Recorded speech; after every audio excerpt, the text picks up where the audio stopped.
Thank you for joining us for our Facebook Live event today. We're speaking with Dr. Mbah, who is our African specialist.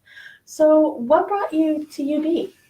Good question. I was at a liberal arts college, Davidson College, and I wanted to relocate to a research one institution. And the history department at Buffalo is endowed with a brilliant faculty. Yes. And I was particularly interested given the stage that I was in my work, the revision of my book manuscript. I was very much interested in the North and South Atlantic core. Mm-hmm. And that was very attractive to me. And I wanted an opportunity to work with graduate students, supervise a PhD student, which is an opportunity you don't get at a liberal arts institution, liberal arts college. And having been to an R1 for my doctoral training and knowing how generative it could be to work with, to have faculty student collaboration, especially graduate student collaboration, that was enticing to me as well. So I came to Buffalo. There were some concerns about the weather and so on and so forth, but having been at Michigan for 5 years, straight from Nigeria, I figured, Buffalo wouldn't be that bad. He says during a snowstorm. So it's been a wonderful. I came in 2014 in the fall. It's been a wonderful 4 years. Very supportive colleagues. It's a very healthy environment to be in for a young scholar. And I'm looking forward to what the future brings. And we really enjoy having you. Thank you. So you study Africans within the Atlantic world. That's one way to frame it. Yes. Yeah. So how do you draw out their narratives? What methodologies do you tend to use in your research or in your classes? Mm-hmm. Thank you. It's a big one. I use the traditional sort of established sources. I read the Atlantic archives because I research West Africans within West Africa, who nonetheless were part of a broader history of Atlanticization, and whose archives are predominantly domiciled in European metropoles. I end up looking at similar archives as many other historians, European travel narratives, missionary records, colonial archives, the transatlantic slave trade database, the 18th century online collection. So sort of the traditional archives is very important to my work. However, in a quest to really center the experiences and worldviews and perspectives of the African people in West Africa, I also incorporate methodologies that have been developed more in the fields of anthropology, what I call historical ethnography being one, a combination of extensive oral interviews with material culture analysis, documentation and documenting day-to-day practices, rituals, also biannual rites for what they reveal about human reckonings of the past. I work. The materials that I'm looking at, the ethnographic materials that I've collected over the years, reveal that these historical memories are gendered in fundamental ways, and they often reflect present-day aspirations. So you have political enforcement strategies religious and political rites, annual rites and celebrations, cultural traditions that are performative, like the war dance and the war songs, lineage traditions, and so on and so forth.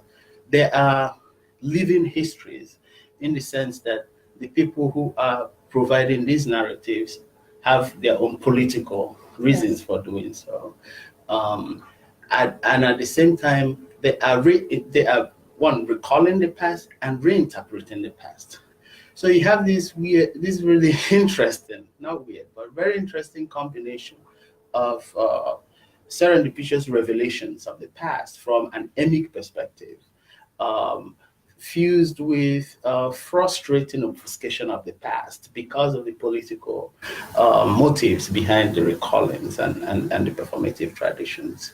But I value them especially for two things. One, these traditions, these memories, these performative traditions, these material culture practices, they challenge the Euro-centered archives, and they they shift the locus of analysis from the mobilization of African labor and institutions for the reproduction of Euro-American wealth, and they shifted to an engagement with local transformations as a result of engagements with transatlantic forces. So transformations in lineages, in political organizations, in economic modes of production, in regional intergroup relations, and so on and so forth. So it's still a history of Atlanticization, but from an African-centered perspective. And at the same time, they enable us to reflect the implications of West African Atlantic engagements for the first diaspora, which were also gendered, but we'll probably get to talk about that some more. So what are you working on right now? So right now I've just finished revising my manuscript for Ohio University Press in their new African History series, and that has just gone out. And I'm gonna clear my head,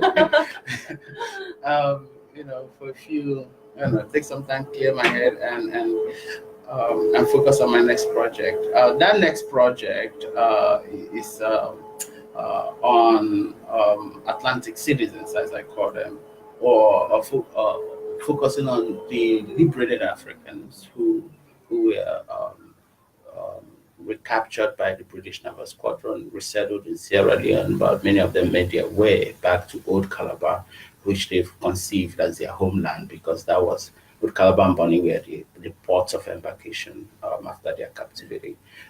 And my next project is looking at the histories of their attempts at social reintegration and kinship reincorporation through rebellious migrancy, illicit slave trading across colonial borders, across German, Spanish, and French colonial territories in Cameroon, Gabon, and Fernando, but also how their freedom politics forced the British to reckon in much realistic ways with the contradiction of post-abolition domestic slavery in the Bight of Biafra. So that's my second project. I'm presenting on this project at the African Studies Association Conference in 2 days' time, on Thursday. Well, good luck with that. Thank you. When is your book scheduled to be published?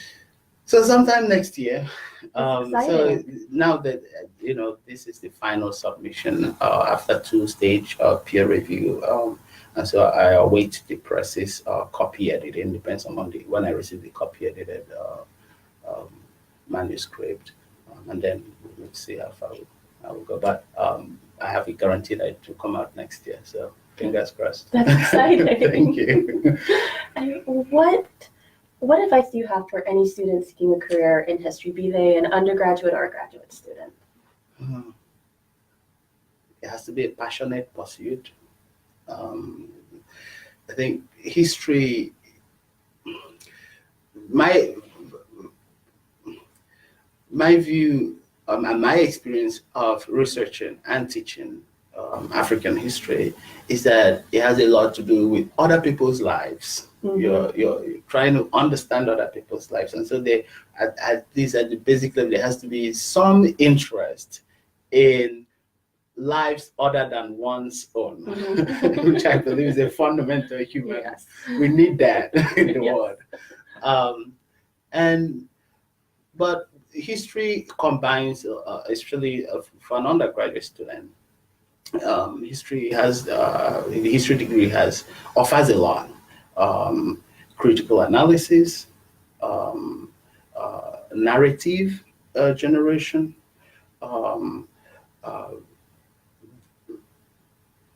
problematizing and interpreting sources, mm-hmm.